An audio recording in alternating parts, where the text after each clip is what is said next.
There's just so many moments where I was like, it's time to square up, ho. Like, you really pushing it. I'm not even gonna hold y'all. This book had me on an emotional roller coaster. One minute I was triggered and ready to square the fuck up, and the next I was turned on, damn near texting somebody I had no business texting. I'm not even ashamed though. The way this book had me spiraling emotionally and sexually, I mean, I felt seen, called out, and low-key exposed. But also held. Like, it was giving soft girl healing with a freaky little twist. The kind that'll have you moaning and unpacking childhood wounds in the same breath. Whew. Y'all, let's get into it.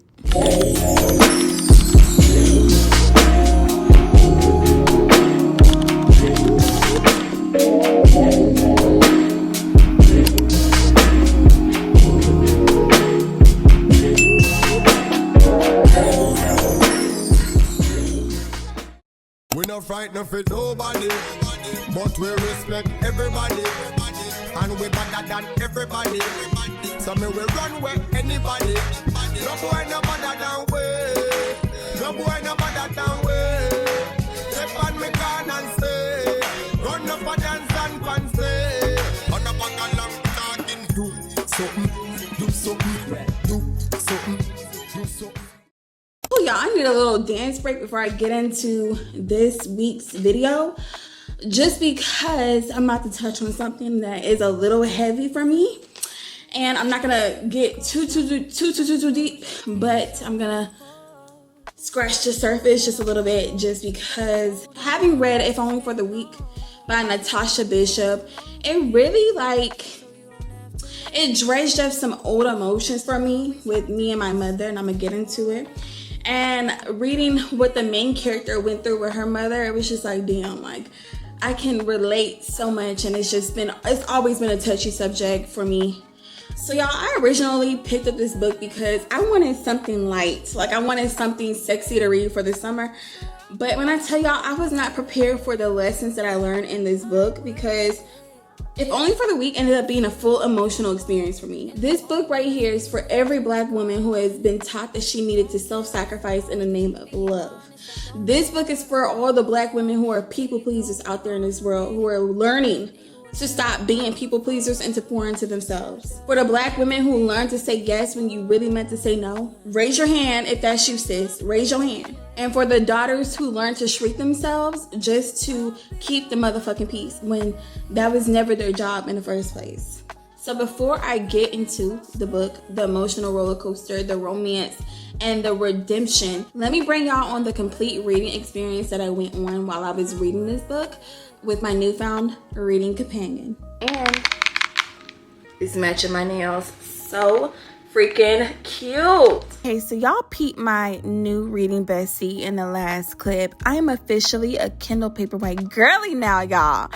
I'm doing a full unboxing video, and that's coming soon. But let me just say, this thing here has me flying through books like never before.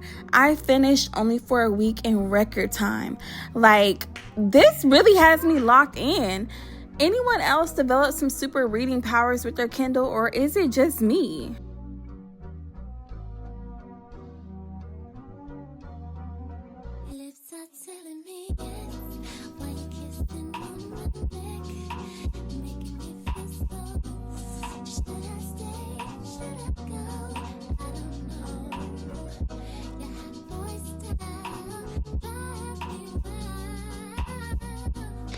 I stuffed the hell out of my feet. I running up the stairs, y'all. Look.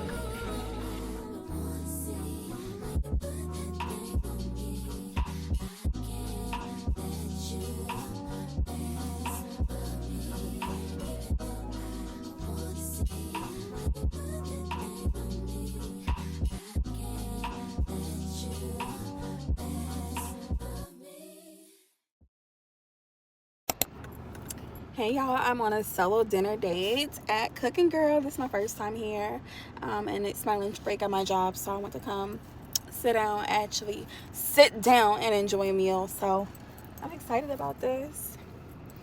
Fix my hair.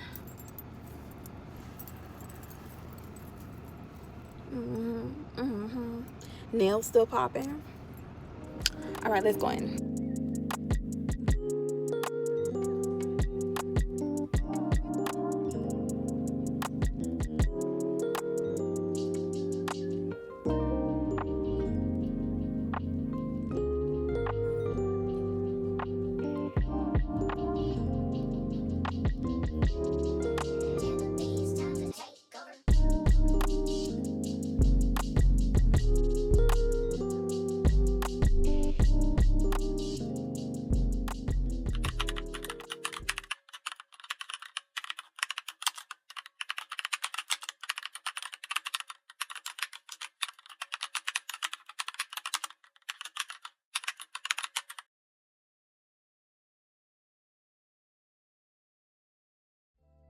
So Only for the Week opens up with Janelle, who is our main female character, and she receives a wedding invite from her older sister, and she's to be the maid of honor. This sounds cute, right? No. Who her older sister is marrying just so happens to be Janelle's ex-boyfriend, okay? But the gag is, Janelle really doesn't give a fuck. She doesn't care. She really felt like when she was with old boy, his name is Arnold, by the way. When she was with Arnold, he was cool on paper. But relationship-wise, husband-wise, boyfriend-wise, they didn't mesh very well. She knew it too. She had emotionally checked out of the relationship early on, way before they actually broke up. So she didn't give a fuck about Arnold. She didn't care about him. But it is still suspect that her older sister did get with him. But she also mentions that she feels like they make a better match than she and him ever did. So Janelle knew from jump that he was not her man. He was not her man. She didn't care about him. However, her sister is clearly jealous of her. By the way, she often talks to Janelle throughout the story. It's just why are you giving me this kind of energy when all I'm trying to do is help you and support you and be there for you as your sister, and here you are treating me like crap. You're talking to me like any kind of way. And y'all, when I tell y'all, the way Anne-Marie was talking to Janelle in this book, I wanted to jump through this book and fight Anne-Marie for Janelle. And I was so pissed off that Janelle kept quiet. She bit her tongue all the time because she was trying to keep the peace. She was trying not to, 1, embarrass her sister, 2, make this into a shit show, and 3, she felt like if she addressed Anne-Marie, her sister, that other people who are around, especially her mother, would think that she feels a way about Anne-Marie because Anne-Marie's marrying her ex-boyfriend. And Janelle never gave, like I said, she never gave a damn about Arnold. She didn't want to give the people ammunition to create something out of nothing when she knew that they would do that. So she kept the peace. She bit her tongue, even though I really wanted her to speak the fuck up. It was just so many moments where I was like, it's time to square up, ho. You really pushing it. You testing me for real. And I don't condone violence. I do not condone sisters fighting sisters. I do not care. You must use your words to talk to each other and talk things through. But I really felt like Anne-Marie deserved her ass whooped. She needed an ass whooping, period. But through all the bullshit Janelle was going through with her sister Anne-Marie, I forgot the wedding is a destination wedding. They're in Tulum, Mexico. And so all of this is going down in Tulum. They spend 2 weeks in Tulum, and the first week is for them to actually relax and get some last minute stuff done before the wedding events that follow the following week when everybody, all their real family members come in. But for the first week, it's just the group of friends out there, the bridesmaids, the best men, and the wedding party basically. And then we meet Rome, who is this fine specimen who's dark chocolate, and he's the best man of Arnold. And Rome has been secretly watching Janelle from afar for quite some time, and now that he knows that Janelle is single, he is shooting his shot. And so let me just say this man is him, okay? Rome is him. But before we get into the love story, y'all, before we get into this love story, I really want to talk about a part in this story that, like I said, really resonated with me so heavily, and I just really could not stop thinking about it after I read it. This relationship with her mom really touched me in a way where my heart shattered for Janelle, just because I resonated so heavily with what she was going through with her mother. And when we learn more about the mother, a lot of what Anne-Marie, Janelle's older sister, Anne-Marie, her actions and her attitude towards Janelle makes sense. Because Janelle's mom, she's a true piece of work, y'all. When I tell y'all, this whole gaslit the fuck out of Janelle and did not care. She did not care. It really broke my heart, and I was heated as hell for Janelle. When I tell you, I was heated. I wanted to fight Anne-Marie, but I wanted to even fight her mama. Because what kind of mother are you? Because page after page, I just found myself getting even more emotionally upset because of the emotional manipulation that her mom and her sister were doing to her. She's one of those mothers who plays the victim while causing harm. It's classic narcissistic energy from that hoe. And I swear, y'all, I swear, And I'm gonna just say this in short, that Janelle's mother never really was in her corner. Like, she pit her daughters up against each other. Unbeknownst to Janelle didn't even know she was in real life competition with her sister. And her mom is somebody that was choosing favorites, and she chose Anne-Marie over Janelle, and it showed in how she raised them. She gave more care and nurturing to Anne-Marie than she ever did Janelle. And Janelle, as a result, grew very, very independent without her mother, without her help. And then her mother grew, she grew resentful. Like, she resented Janelle for basically surviving without her. And I was like, that's fucked up. So as a result of it, she tried to sabotage Janelle in multiple ways because she wanted her to ultimately come to her and need her for something. And I was like, how dare you do all of this conniving manipulation just to have your daughter want to come and seek out your comfort and your help when you created this division. Like, you should have been there for her from the jump. Y'all was so pissed off when I was reading that, because it was just like, it was disgusting. It was disgusting, okay? And it was something that I feel like I don't want to be putting all my business out there. Not that my mom hasn't been there for me. However, my mother was more of a provider than she was a nurturer. And I had to nurture my own self and be like Janelle, grow really independent and having to learn a lot of stuff without that emotional help. And I never really learned to say I love you because I didn't hear it a lot when I was growing up. So when I got into these relationships when I was older, it was really, really hard for me to be emotionally open with men and to say I love you. I had my it was my first boyfriend, but my second boyfriend I ever had, he was so open with his emotions and so in tune with himself, and he wanted to always talk about stuff. And I remember it used to piss me off because I'm like, I don't want to talk about it. I don't want to talk about my thoughts. I don't want to talk about my feelings. I don't want to do all that. Like, just leave me be. And then he would get upset when I went and say I love you back. I was like, I don't know how to say it. It's like it's a feeling. But his love language was words, affirmation. So he needed that reassurance from me, and I didn't know how to do it because I had never been given it. And so I'm seeing that could be the same for Janelle, struggling to really find love, even when she was with Arnold. Like, it just didn't mesh well because she was supremely independent. I say all that to say that, like, because of mothers who could not give nurturing to all of their daughters or to their daughter, when you aren't nurtured in your childhood as a young Black woman, it can leave a deep emotional, psychological, and even physical imprints on your heart and your body of being seen and held and affirmed and protected in this life. And it often creates like a silent battle that manifests into your adulthood, and it makes you question, like, you struggle with your self-worth. You struggle with telling people no. You're bending over backwards. You're people pleasing. You feel like your love has to be earned, or that love is earned, and that you're only worthy if you're producing, fixing, or performing. And it can lead to perfectionism, overworking, burning yourself out, again, people pleasing, and difficulty in receiving love or care.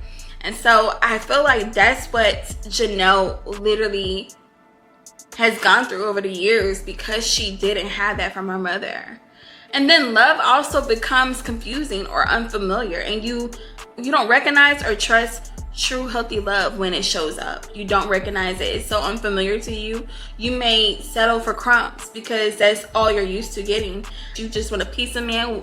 Whoever's giving you attention at the time, you take it. And you take it because that's all you feel like you deserve. And then you sabotage your own intimacy and your pleasure within yourself, and you crave closeness, but you fear being vulnerable with men. Like, it's so weird, but I'm telling y'all, it's stuff that I've gone through within myself, where it's like I can't explain why I crave being close to a man so much, but when I'm faced with a man who wants me to open up and be vulnerable, I'm scared as hell. I'm scared. And I see that in Janelle when she starts to see Rome and develop this little relationship or whatever they're doing only for the week. And so I see a lot of myself in Janelle, especially what she's gone through with her mother. Her mother is sick. Her mother's a sick individual.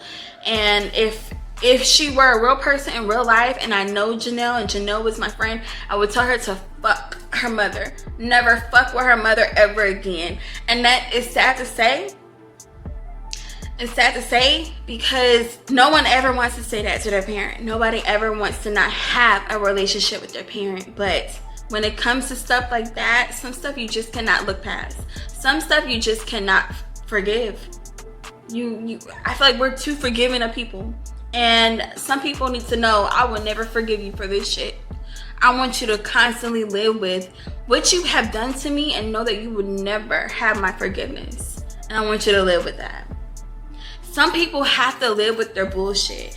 Like us as black people, we are too quick to forget. I'll do it quietly in my closet when I'm praying and ask God to fix my heart posture and to help me be able to forgive. But I would never ever tell that person I forgive them. Ever.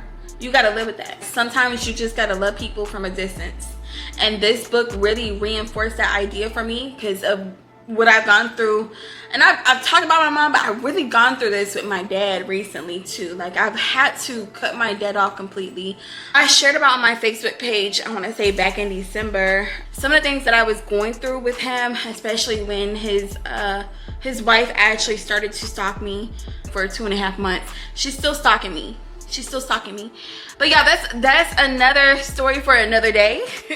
But I'm saying, what I'm essentially trying to say is that I had to cut off my dad. I didn't cut off my mom. Me and my mom are cool. We have been able to work through what we were going through. I would never say fuck you to my mom. Me and my mom are closer than ever. We were able to really talk through what we were going through and get a better understanding. And also I understand why my mom was the way she was when she was younger and why she lacked a nurturing spirit, and that's because my mom didn't have it herself.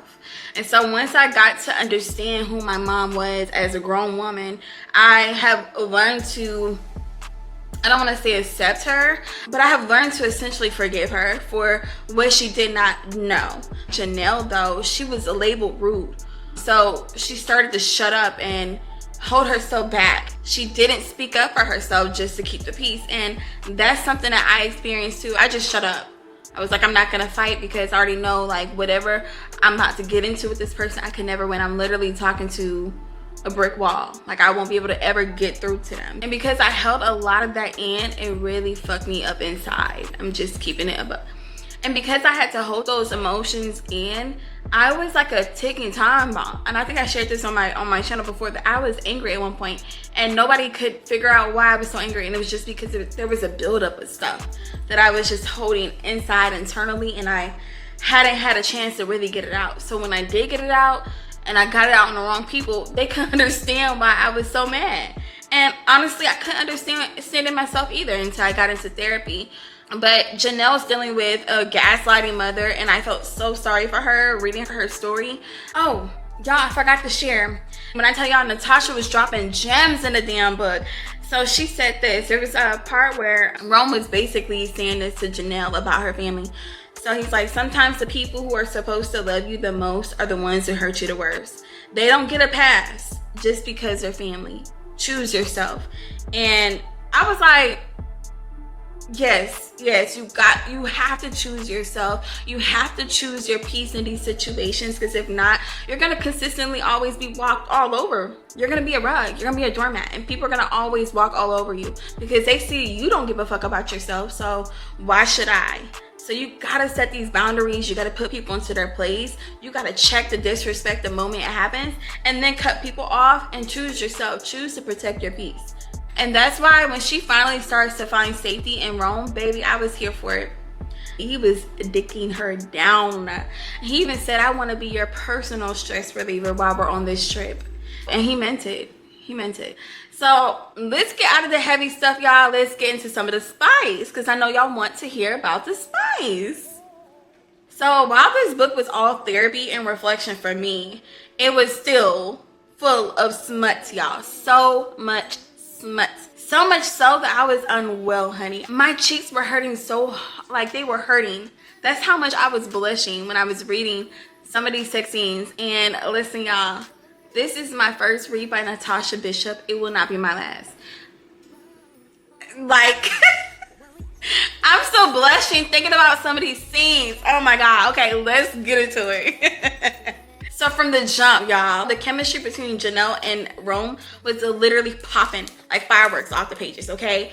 It was just there, you know? It was just there. It was clear. And like I said before, Rome, he's always been low-key into her. He had been eyeing her from afar. And now that the door is open and Janelle and Rome are in Tulum, they decide to have a little bit of fun. But prior to them having fun, Janelle, or even during their fun, Janelle has a lot of reservations because she's worried about, again, what other people would be thinking about her and Rome being together. Again, Janelle is a people pleaser. She cares way too much about what other people think about what she does.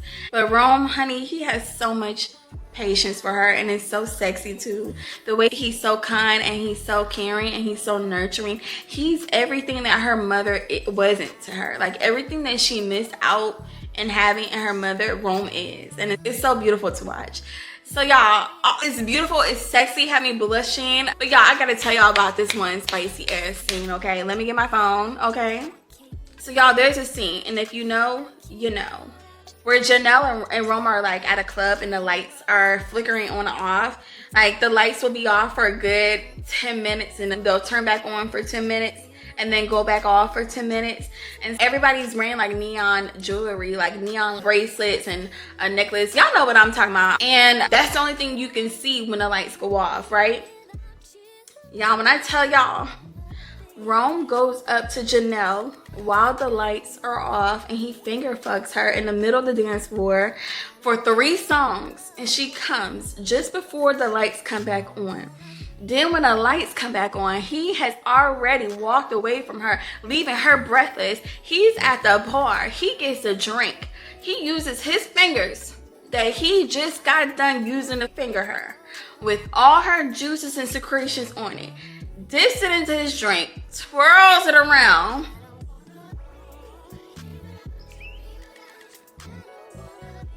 Y'all, he twirls it around, mixing his drink with her juices. Juices and juices, honey. And then drinks it while staring into her eyes, honey.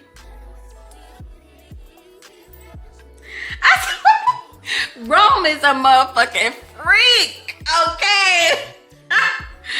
All caps, freak, a freak. Oh my gosh, when I tell you, if I were Janelle, because Janelle was still trying to keep this man a secret at this point. And I was like, if it were me, baby, we couldn't be a secret no more. Because, oh my God. I had to pause my Kindle. How do you pause a Kindle? I had to put my Kindle to the side. Because I was like, wait a minute. Jaw on the fucking floor. Are you serious? Rome is a freak. I love this so much. I was just like, yo, I don't know what it is. These books I have been reading lately, they have been getting real nasty. I'm like, they're just so nasty, and I'm here for it. I'm here for the nasty stuff. Y'all keep sending them my way. Give me some more book recs for some real nasty books like this, because this is a type of spice I love to read. My cheeks are burning right now from just smiling so hard. And then the visual that I had in my mind just when I was reading that scene, my God. I was like, Natasha, what is this behavior, honey? Like, what? Did you experience this yourself, girl? Is this like real? Have you ever experienced this? Like, where you get this from? Y'all, there was another scene. I'm about to pull it up on my Kindle. Oh, y'all, another part that was so spicy to me that I was like, ooh. I want to do something like this too, to give like a whole sensory experience to my future husband, of course. Like, you can't just do this with anybody, okay? You gotta make sure that the person you do this type of stuff with is him, okay? This is your man, your man, your man. She puts ice into her mouth so she can suck his dick. So I'm about to read this part for y'all. So she says, popping the ice cube into my mouth, I hide the cup behind me, clamp my mouth shut, and tap his arm. He opens his eyes suspiciously, but any unasked questions fall to the wayside when I sink to my knees before him. I motion for him to take the earbuds out, and without any further pomp and circumstance, I take him in my mouth. The wet heat of my mouth mingled with the chill of the ice, and it sent shocks to his system, and he jumps in my hole. Ah, fuck, he groans. And I use my lips to suction the ice to the base of his dick and trail it up and down. His hands fly to the back of my head, his fingers stinging my scalp with a bite of pain. I welcome it, knowing it's his lifeline because I'm pushing him to the brink of insanity. Y'all always wanted to do something like this. It's always been a fantasy of mine to have a man dismantled. Like, he's weak. He's weak in the knees because I'm bringing him so much pleasure. And I would love to do something like this. So I was like, highlight, duly noted, add some notes to do in the future with my husband. So y'all, the spice really had me excited up in this book, okay? It had me so excited. So thank you, Natasha, for giving me this experience, giving me this idea to do with my future husband. Y'all, this book taught me that protecting your peace is sometimes going to disappoint people. And you have to let it. You have to let it disappoint them. It reminded me that you're allowed to rewrite the role you've been assigned to in your family. You don't have to be the strong one forever. You don't have to be the one who fixes everything. You don't have to be the one that runs to everybody's aid trying to help them and bend over backwards. And it's perfectly okay to put yourself first. You gotta put yourself first. And I love this book so much because I really needed that reminder. And it's so crazy because Natasha Bishop, y'all, let me go to this quote. I shared this in my summer reading vlog. And in case you guys haven't seen it, I saw this quote here. And it says, may you learn that it is okay to be selfish with yourself. And I really appreciated reading this because it was on time when I first saw it. It was on time. Natasha Bishop did her big one in this book, y'all. It was so freaking good. So many lessons, so many gems that I'm taking away with and really applying to my life. This is the softest read rating of 5 stars, okay? It's a 5-star read, y'all. If you're a soft black woman who's still unlearning self-abandonment, this one's for you. It's tender, it's sensual, it's affirming, and I felt so seen reading this book. Thanks so much for hanging out with me over here at the Softest Read today. I really hope and pray that you guys walk away with some gems. And if you have not read this book yet, please add it to your TBR. I hope you feel inspired to do so because it's such a great book to read. As always, stay turned those pages, stay hydrated, stay true to yourself, and don't let nobody walk all over you. Remember who the fuck you are. And enjoy the rest of your week. Until next time. Mwah.